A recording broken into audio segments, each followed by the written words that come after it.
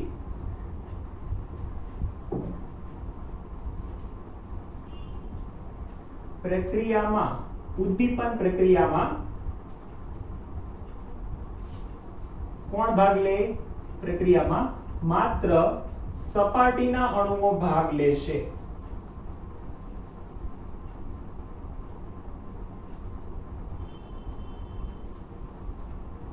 અને બીજું અગત્યનું કે જે જથ્થાની અંદર રહેલા છે, જથ્થામય કલા એટલે બલ્કમાં જે અણુઓ રહેલા છે એ ભાગ લેતા નથી. જથ્થામય કલામાં રહેલા અણુઓ ભાગ લેતા નથી. તો આથી શું કરવું પડે? તો કે બહુ મોટો જથ્થો નહીં બનાવવાનો. જથ્થો મીન્સ કે જેટલી આપણે મોટું આપણને બલ્ક હોય ને એટલું આપણને લોસ છે. તો શું કરવાનું? મેક્સિમમ સપાટી બનવી જોઈએ. મેક્સિમમ સપાટી ક્યારે બને?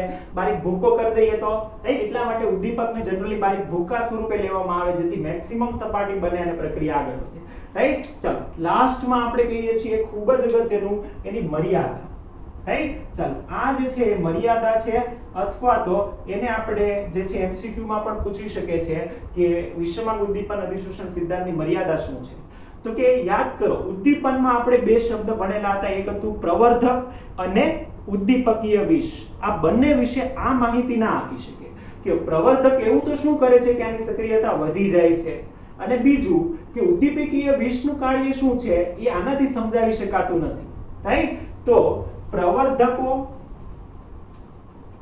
પ્રવર્ધકો અને ઉદ્દીપકીય વિષ આ સિદ્ધાંતથી સમજાવી શકાતા નથી, રાઈટ? આનાથી આપણે એક્સપ્લેન કરી શકતા નથી કે કઈ રીતે પ્રવર્ધક કાર્ય કરે છે અને કઈ રીતે ઉદ્દીપકીય વિષ પ્રક્રિયા અટકાવે છે, રાઈટ? તો આ બંને આનાથી સમજાવી શકાતા નથી. આ એની મર્યાદા છે. જ્યારે બાકી બધી વાત છે આપણે સમજાવી શકીએ છીએ કે ઉદ્દીપક વપરાતો નથી, ઉદ્દીપક પ્રક્રિયાનો વેગ કઈ રીતે વધારે છે. એટલે આ અગત્યનો એક સિદ્ધાંત છે અને એની મર્યાદા પણ આપણે જોઈએ, રાઈટ? તો આ જે લેક્ચર છે એમાં એક જ ક્વેશ્ચન રાખીએ છીએ કેમ કે આ અગત્યનો છે, ઇમ્પોર્ટન્ટ છે, રાઈટ? અને સેપરેટલી આપણને આ જ રીતે પૂછાશે. એટલા માટે જુઓ, હવે આ આખા ચેપ્ટરમાં મેં તમને પહેલા પણ કીધું હોય કે સવાલ પહેલા લખીશું પછી એના જવાબમાં આખો લેક્ચર બનાવીશું, રાઈટ? તો આ થયો આજના લેક્ચરમાં આ સવાલ કમ્પ્લીટ વિષમાંગ ઉદ્દીપનનો અધિશોષણ સિદ્ધાંત સમજાવો. તો બધા પોઈન્ટ વ્યવસ્થિત રીતે લખવાના, નોટ ડાઉન કરવાના. તો આ થયો કમ્પ્લીટ સવાલ, રાઈટ? ચલો નેક્સ્ટ લેક્ચરમાં અગત્યના બીજા 3 મુદ્દાઓ છે, વર્ણનાત્મકતા અને એ આપણે નેક્સ્ટ લેક્ચરમાં જોઈશું. આ લેક્ચર અહીંયા પૂરો કરીએ છીએ. Thank you.